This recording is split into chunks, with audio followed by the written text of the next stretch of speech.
We begin with baseball, where the baseball team knocked off the 15th ranked team in the country last Friday. Virginia, and Edwin Thompson, the head coach, is with us. You've had some tough one-run losses, and then you get a one-run win over Virginia and get the first of the 3 games in that series. That was a big win for your program. Yeah, it was really good. It was just great to see our guys kind of battle. We scored 3 runs in the top of the 9th inning to take the lead. We got down, we came back. We're down early, and just it was a really good fight. It was really good baseball. It was really high level, and we took advantage of some of their miscues late. But that we've had those on the other end too. So it's finally to get over that hump and get that first victory is really special. You told me you don't have those two home run hitters right in the middle of your lineup, so offensive structure will be a little bit different this year, and early in a season you work on that. Yeah, we're trying to figure out our offense. I think anytime you lose a guy like Ben Fisher, a couple other seniors we had last year that have been kind of 4-year players, it's hard to replace, and you can't really replace them. You try to figure out what we do well, and I think that's been our struggle. But at the same time, we face some really good pitching, and we faced some guys that have been really dominant. So it's been fun to kind of see some different lineups and things of that nature.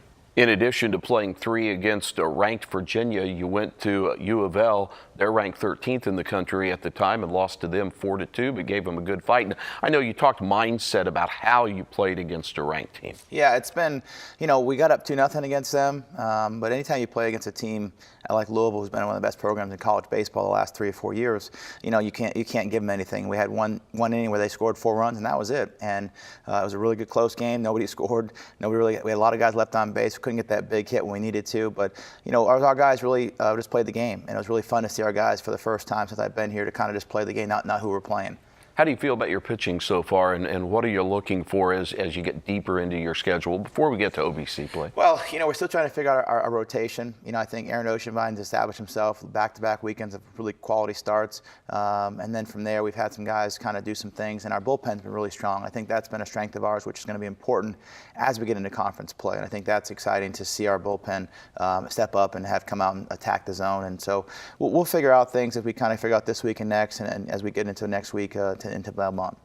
And finally at home. Now, the weather always plays a factor in this, so the weather may challenge the Wednesday game scheduled against Bowling Green State, but we know there's also 3 coming up after that out at Earle Stadium, and those come against Coppin State, so a weekend series. Yeah, obviously to be on the road, we're excited to get back home in front of our home fans, and just the familiarity of playing our own ballpark, and just the kind of routine for our players, and it really allows us to kind of just be at ease. And I think sometimes you get on the road, and we wanted to challenge our guys, and obviously playing 4 ranked teams this week or last week, it was really a good test for us. But now get back home, get in a routine, and then kind of go from there. But we're excited to be back at the Turk, so we can't wait to have everyone come out and watch us play. You had a good record at Turkey Hughes Field last year, and I know that's everybody says protect your home turf, and so it will begin this week. Yeah, to be a good team, to be a playoff team, you got to win at home. I think obviously that's the first and foremost. That's important to do so, and then obviously you got to find a way to win on the road. But what we want to do is just establish ourselves playing good baseball daily, and if we can do that over the course of the 56-game schedule, we'll be where we want to be at the postseason. All right, Edwin, good luck the rest of the year. I know we'll be talking throughout the spring. Great, thank you. All right, Edwin Thompson, the head baseball coach. And again, that first game, weather depended on Wednesday against Bowling Green State at 4 o'clock, but let's hone in on that weekend series. Hope we see you out at Earle Stadium, Turkey Hughes Field, 4 o'clock Friday, 2 o'clock Saturday, 1 o'clock Sunday against Coppin State. And then the Colonels next Tuesday go over to Lexington for a 4 o'clock game against the University of Kentucky. We'll switch gears and talk about a championship for the track and field team indoors in the OVC when we come back.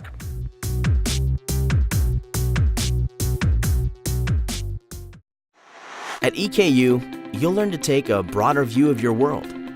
But we also understand it's the details that shape the big picture.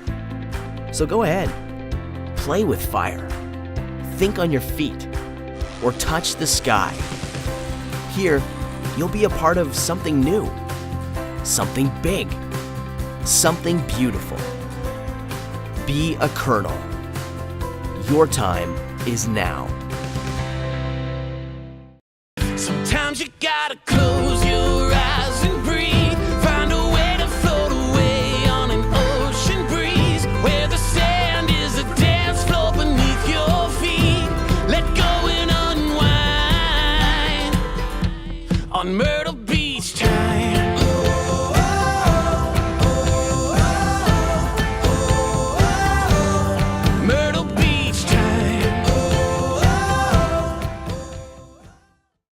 Every day is a concept that few people can commit to. Every day requires a level of dedication that forces you to test your limits. Every day I'll give back to the community because I draw strength from their support. Every day the sounds of your cheers will echo through my mind. Knowing that you have my back means I can always look forward. Every day I'll be too tired to sweat and my bones will ache. Every day will provide me with the slight edge that I need to succeed. Champions are built every day. The EKU men win their first OVC Indoor Track and Field Championship since 2008, and one of the key runners for that championship, Addison Monroe, is with us. And Addison, you were part of that 3,000-meter race that clinched it when the team went 1, 2, 3, and 6th.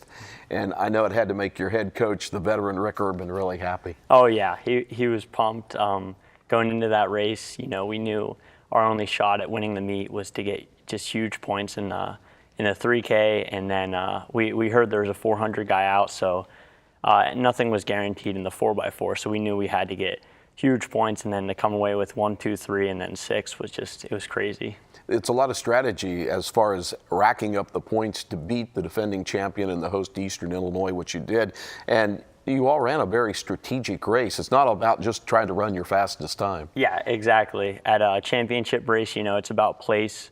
So I think we set ourselves up great. It was pretty slow that first mile, and then I think I made a move with about 6 laps to go, and it opened it up, and then my teammate Jaime made a bigger move with about 4 laps to go, and then before you know it, it's at the end, and we all kicked it in for the 1, 2, 3. There were 5 gold medals won by men or a relay team in the event, the 2-day event. You won the 5K on Friday, then come back and run the relay on Saturday. Tell me about the 5K win. Oh, the 5K was fun too. It was again with me and my teammate Jaime, and we broke away. I think it was the same scenario. It was 6 laps to go. We got a big move in, and our coach let us know to kind of take it easy then because he saw how big of a gap we'd opened up. And then me and him crossed the line together. We both won it, but technically, my chest was ahead. But we were real happy with that. We feel like we didn't expend that much energy and we could come back and run a good 3K. And obviously it worked out good. And then the women finished second, so a good performance by the women as well. Oh, very well, yeah. And they performed. They had a lot of points up there, just like us. There's a couple events, I think they were 1, 2 or close to it. You went to a Division II school, Lock Haven, up in your home state of Pennsylvania, then transferred here, a graduate student in psychology now. Yeah. What's the future? What do you want to do? And what's it meant to come to EKU and have so much success? I think the future, I want to keep going to school, hopefully get a doctorate at some point. But EKU has just been a great decision, and I'm having a lot of fun. My last year eligibility, and I think this weekend really, capped off just a great indoor season, so having fun at EKU. The great thing I think about football players, and there aren't very many that can continue playing football after college. The good thing about running, you can keep running, or you cycle, or you swim. So it is a sport that can continue past your collegiate days. Absolutely, yeah. You can keep it forever, and all you need is a pair of shoes, and you can run well throughout your whole life if you do it correctly. You'll slow down, but you can keep it fun for a long time, so that's nice to know. How did you become a runner? How did that sport eclipse the others? I think it was a combination of my brother had some success in running, and also I wasn't too good at other sports. So I jumped into cross country, and then my brother kept getting better. He actually is a semi-professional runner. So, I looked up to that really, and that got me going. And then, I found out, I just love it. Once you fall into the lifestyle of it, you just want to keep going. Now on to the outdoors, goals there for the team and for yourself? Yeah, and outdoor, I think I've been talking about it with a lot of people. Hopefully we add some guys that have been either injured or redshirting, like Jermaine Coleman was redshirting indoor. He'll score big points, and then we have Jacob, he'll score big points as well, and hopefully Nixon Rotich will return in the 8. So we think, if everything goes right, we could get the outdoor title as well, and that'd be a nice addition. And for myself, I just want to keep running smart for the team and hopefully get in some good performances throughout the season. All right, congratulations on the individual win and the team win. Thank you very much. All right, Addison, Monroe with us here. When we come back on Inside EKU Sports, softball off to a good start, and we'll talk to one of their key players.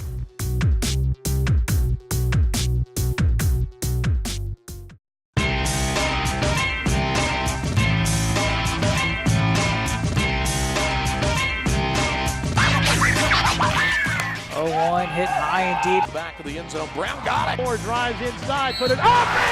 This one swung and missed it. Now Smith again. Block. Point Tech. Nice turnaround by Johnson. Near post. Kick in. Anyplace, anytime. Find it here. The OVC Digital Network. We are more than just athletes. We inspire scholars. We inspire leaders. We inspire champions. We inspire family. This is the Ohio Valley Conference.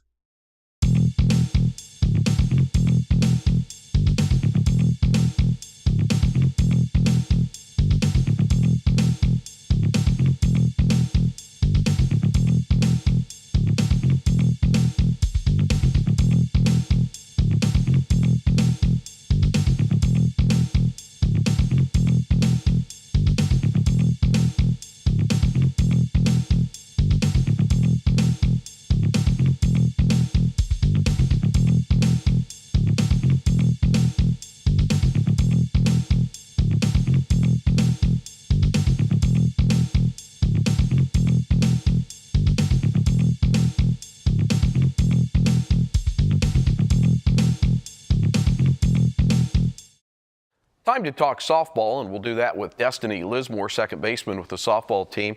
You guys are 7-5 now, won 2 of 3 down in Macon, Georgia over the weekend. So we're playing pretty well, and everything's on the road early in softball.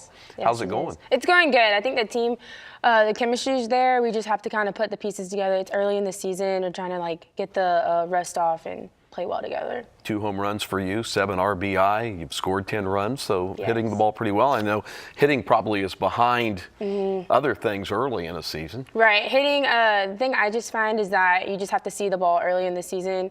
One of my goals is just to see the release out of your hand. I feel like that's one thing I've been doing really well early in the season. You came from the College of Central Florida where you played 2 years, transfer into this Division I program. What's been the difference from junior college level to D1 level so far? I think the difference is just the competition, like the level of competition of play. The girls here are all good. You're not going to, every team you play is good. You're not going to find a team that you're going to come out and lose to, automatically win to or lose to. Like everybody's a competition. Fielding, that ball can come at you pretty quick in softball. I mean, it's a fast-paced sport. So put me in the mind of a second baseman on a diamond in a clutch situation. What's going through your mind? You just have to know that your coaches have taught you well and know what you're doing. I kind of play back a little bit on like a big hitter, knowing that the ball's going to come fast. You just have to know that what you're doing is well, and you just have to see the ball hard and see it down. I glanced at your stats. You've been error-free in 11 of 12 games. Yes. That's the goal for everybody, right? It is. Errors can kill in a game. Oh, yeah. Errors can kill a game. You have one after another. And the thing is just trust your instincts. You just see the ball. Just trust that you're going to do what you have to do. It looks like we got a pretty good battle going for who's going to pitch the most. And it's good to have some depth that you don't have to rely on one person. And so that's the other element of the game. Right. Yeah, all of our pitchers are doing well. Our freshmen are stepping up. They're kind of transitioning from the high school travel ball to the college, and they're all doing really well. Just trying to find out the best, I would say, flow of the game, flow of the pitching. So you're a biology major. Yes. That's a tough major. Very. How are you going to use your degree once you get it? I really want to go into physical therapy. I think being around sports my whole life, that's kind of like a way for me to stay involved with it. How'd you get into softball over other sports? I grew up, my dad put me in t-ball and my mom did, and I just kind of stuck with it throughout the years. And I played volleyball, but I just love softball. I love the competition. I just love how it challenges me. It's these round-robin games that you play on the road every weekend, so it's a busy travel time in February and early March. The next one is to Winthrop University, Rock Hill, South Carolina, and you won't play the host, but you play, let me read them off, Sacred Heart, Norfolk State, Albany, and Youngstown State on Saturday and Sunday, and so the games come fast and furious. What's Coach tell you about the goal? What does she want from you? Her goal is just for us to play our game. No matter who we're playing the competition, is to just go in there and use our game plan that we get at the beginning of each game, and just to go in there and do what we do, no matter who we're playing, just to play our game. Got to be pumped about the home opener schedule from Wednesday, March 7th against the University of Dayton. Yes, we're very excited. Coming from last year, they said they didn't really have a lot of home games because the field was being renovated, so we're very excited to come home, play in front of the whole town crowd. So. Okay, keep hitting home runs and turning double plays, Destinee. Yes, thank you. Okay, that's Destinee Lizzmore. She's on the softball team. Again, the EKU softball team will play 4 games over the weekend at the Winthrop Invitational down in Rock Hill, South Carolina. Then that home game against Dayton on March 7th. And that does it for another edition of Inside EKU Sports. You can keep up with EKU athletics at all of our channels. Just go to Facebook, Twitter, and Instagram, and you've got all the news you need. Thanks for joining us. We'll see you again next week.